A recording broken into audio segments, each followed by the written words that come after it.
ലോക്സഭാ തെരഞ്ഞെടുപ്പിൽ തോമസ് ഐസക് ആലപ്പുഴയിൽ സ്ഥാനാർത്ഥിയാകുമെന്ന റിപ്പോർട്ടുകൾ തള്ളി എം ആരിഫ് എം പി. സ്ഥാനാർത്ഥി നിർണയവുമായി ബന്ധപ്പെട്ട ചർച്ചകൾ നടന്നിട്ടില്ല. ചർച്ചകൾ നടന്നെന്ന പ്രചാരണം വസ്തുതാവിരുദ്ധമാണ്. ആര് സ്ഥാനാർത്ഥിയായാലും ആലപ്പുഴയിൽ LDF ജയിക്കുമെന്നും എം ആരിഫ് റിപ്പോർട്ടറിനോട് പറഞ്ഞു. എം ആരിഫും തോമസ് ഐസക്കും G സുധാകരനും സ്ഥാനാർത്ഥികളാകാൻ യോഗ്യരാണെന്ന് മന്ത്രി സജി ചെറിയാൻ പ്രതികരിച്ചു.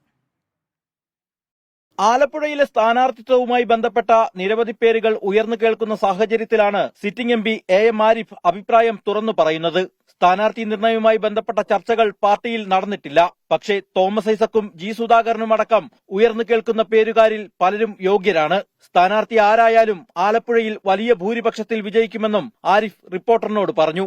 ആലപ്പുഴയിൽ അങ്ങനെ ഒരു ചർച്ച ഉണ്ടായിട്ടില്ല. ഞാൻ ആലപ്പുഴ പാർട്ടിയിലെ ജില്ലാ കമ്മിറ്റി അംഗമാണ്.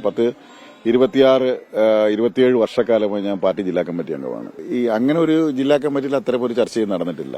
ആരിഫും ഐസക്കും G സുധാകരനും ആലപ്പുഴയിൽ സ്ഥാനാർത്ഥിയാവാൻ യോഗ്യരാണെന്നായിരുന്നു മന്ത്രിയും CPIM സംസ്ഥാന സെക്രട്ടേറിയറ്റ് അംഗവുമായ സജി ചെറിയാന്റെ പ്രതികരണം. ആലപ്പുഴയിലും മാവേലിക്കരയിലും പ്രഗത്ഭരായ സ്ഥാനാർത്ഥികൾ മത്സരിക്കുമെന്നും ഉയർന്നു കേൾക്കുന്ന പേരുകാരല്ലാത്തവരും സ്ഥാനാർത്ഥികളാകാൻ സാധ്യതയുണ്ടെന്നും മന്ത്രി സൂചന നൽകി. ഈ പറഞ്ഞവരെല്ലാം മത്സരിക്കാൻ യോഗ്യരാണ്.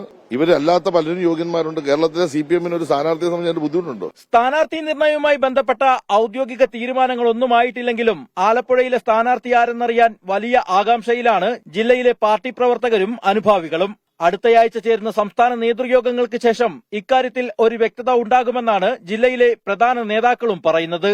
റിപ്പോർട്ടർ, ആലപ്പുഴ.